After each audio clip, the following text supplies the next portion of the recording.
जय श्री सीताराम। श्रीमद् वाल्मीकि रामायण के अयोध्या कांड के 103वें सर्ग की कथा करेंगे।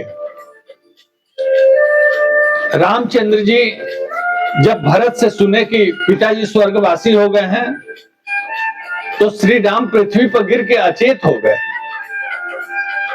उनके अचेत होने के पश्चात उनके बाकी तीनों भाई और सीता जी सब लोग रोते हुए उनके तरफ दौड़ पड़े और उनके पास बैठ करके सब लोग आंखों से आंसू बहा रहे हैं और आंसू श्री राम के ऊपर गिर रहे हैं।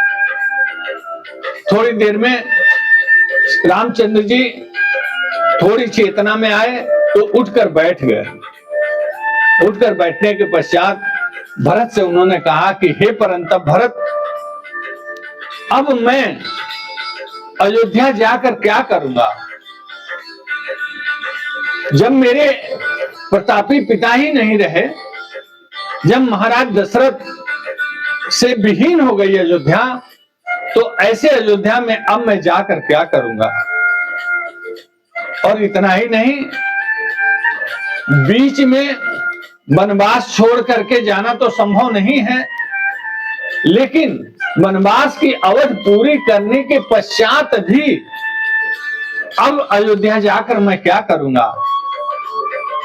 उस अयोध्या में जब हमारे पिताजी ही नहीं रहे, मुझे याद है कि पिताजी जब मैं कोई सद्भावनापूर्ण कार्य करता था, कोई सदाचार का कार्य करता था, तो मेरे पिताजी बहुत अच्छे अच्छे शब्दों से मेरी प्रशंसा करते थे और मेरा मनोबल बढ़ाते थे। मेरा उत्साह जब वो बढ़ाते थे तो उन शब्दों को याद करके मेरा मन प्रफुल्लित हो जाया करता था।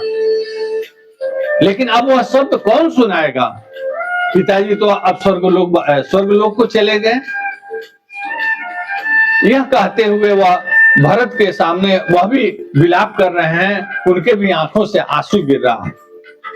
अब तीनों भाई मिल करके और उनसे कहते हैं कि भैया, अब आप पिताजी के जो उनका जलांजलि देने का कार्य है, जो बड़ा पुत्र देता है, तो आप कृपा करके और अब आप जलांजलि देने का कार्यक्रम करिए। श्री रामचंद्र जी कहते हैं कि हाँ, सही कह रहे हो। और फिर वह उठ करके और सीता जी से कहते हैं कि सीते, अब तुम्हारे ससुर इस दुनिया में नहीं रहे। भरत ऐसा कह रहा है।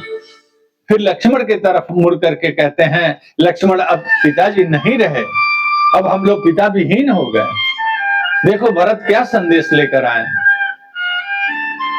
इसके बाद वह लक्ष्मण से कहते हैं कि भाई जाओ, वन में जाओ और इंगुदी के फल का गूदा ले आओ, उसी से हम पिता महाराज का पिंडदान करेंगे, उसी से हम उनको जलांजलि देने के पश्चात उसका पिंड बनाकर पिंडदान करेंगे।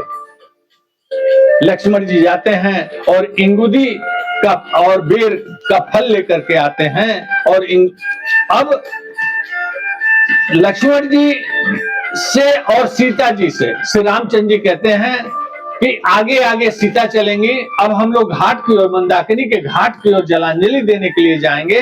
आगे आगे सीता चलेंगी, उसके पीछे लक्ष्मण चलेंगे और उसके पीछे मैं चलूंगा।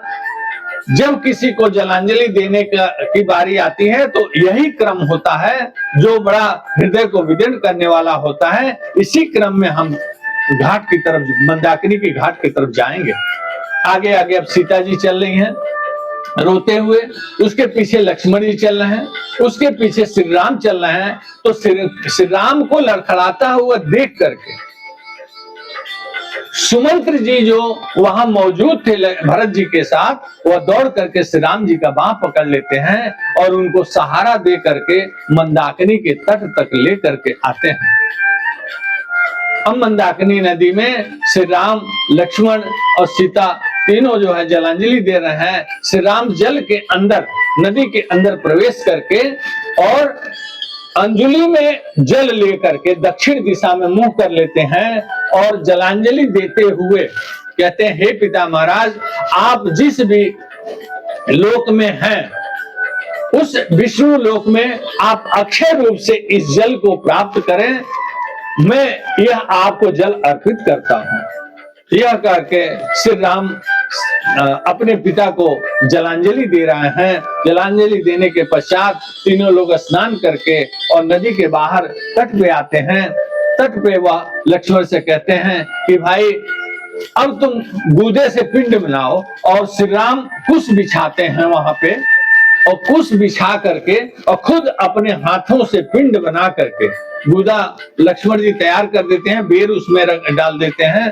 तो इंगुदी के फल का गूदा और बेर से श्री रामचंद्र जी अपने हाथों से पिंड बनाते हैं और कुश के ऊपर रख करके वह पिंडदान करते हैं, और हाथ जोड़ करके अपने पिता से कहते हैं कि हे पिताजी, आजकल हम लोगों का आहार यही है, और जो आहार मनुष्य जो आहार स्वयं ग्रहण करता है वह जब देवता को ग्रहण करता है तो देवता भी उसको स्वीकार करते हैं। तो कृपया आप इसी हमारे आहार को पिंड में आप इसको ग्रहण करिए, यह हम आप आग्रह करते हैं और अपने वो जो है उनकी पूजा करते हैं।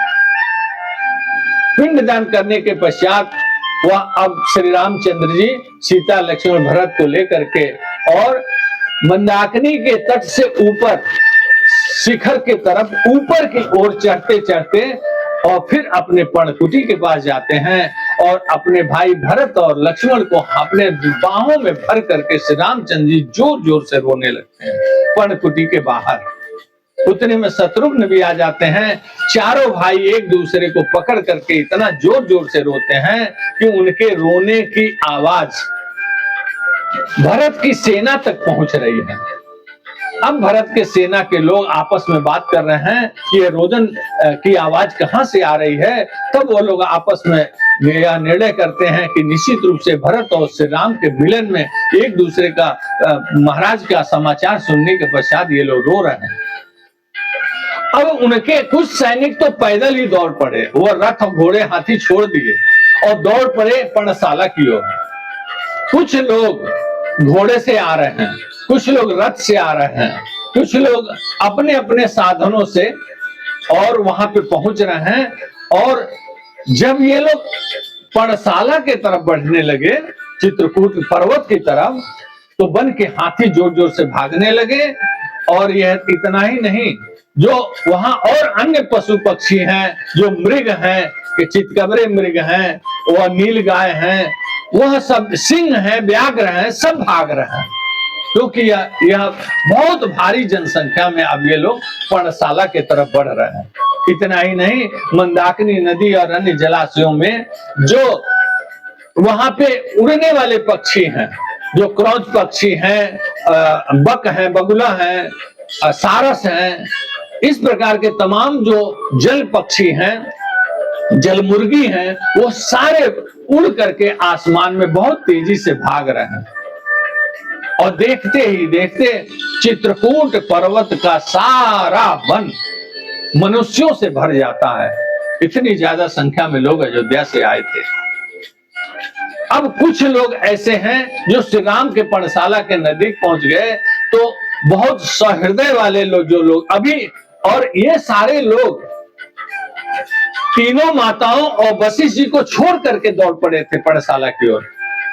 वशिष्ठ जी और तीनों माताएं, कौशल्या, सुमित्रा और कैकेयी, ये लोग पीछे रह जाते हैं।